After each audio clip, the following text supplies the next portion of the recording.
মেহেরপুরে তেঁতুলবাড়িয়া সীমান্তে আবারও পুশিনের চেষ্টা চালায় ভারতীয় সীমান্তরক্ষী বাহিনী বিএসএফ। শনিবার ভোরে ৬ জনকে বাংলাদেশে পাঠানোর চেষ্টা করা হলে তাদের প্রবেশ করতে দেয়া হয়নি। বর্তমানে তারা কাঁটাতারের বেড়ার পাশেই ভারতীয় ভূখণ্ডে অবস্থান করছে।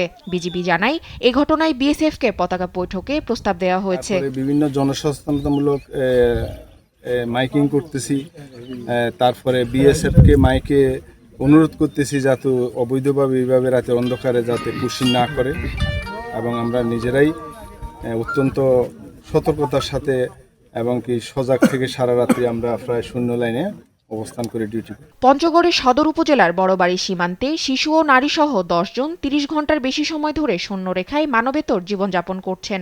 শুক্রবার ভোরে বিএসএফ এর পুশিং চেষ্টা ব্যর্থ হলে তারা ভারতীয় অংশেই আটকা পড়েন। ২ দফা পতাকা বৈঠক হলেও কোনো সমাধান আসেনি। ইন্টারন্যাশনাল ল হয়ে যদি এক দেশের নাগরিক যদি অবৈধভাবে অন্য দেশে থাকে তাকে পুলিশের মাধ্যমে ইন্টারন্যাশনাল ল মেনে তাকে হ্যান্ডওভার করা উচিত। এভাবে আমরা অ্যাকসেপ্ট করবো না।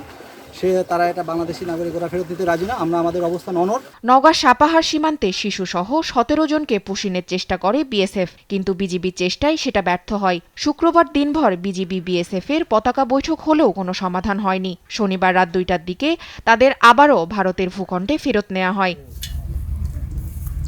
লালমনিরহাট সীমান্তে বিজিবির কঠোর অবস্থানের মুখে ব্যর্থ হয় বিএসএফ এর পুশিনের চেষ্টা। বিজিবির অনড় অবস্থানের মুখে শুক্রবার রাতে এবং শনিবার সকালে ৩ পয়েন্ট থেকেই ওই ৩৩ জন নারী পুরুষকে নিজেদের ভূখণ্ডে ফিরিয়ে নেয় বিএসএফ।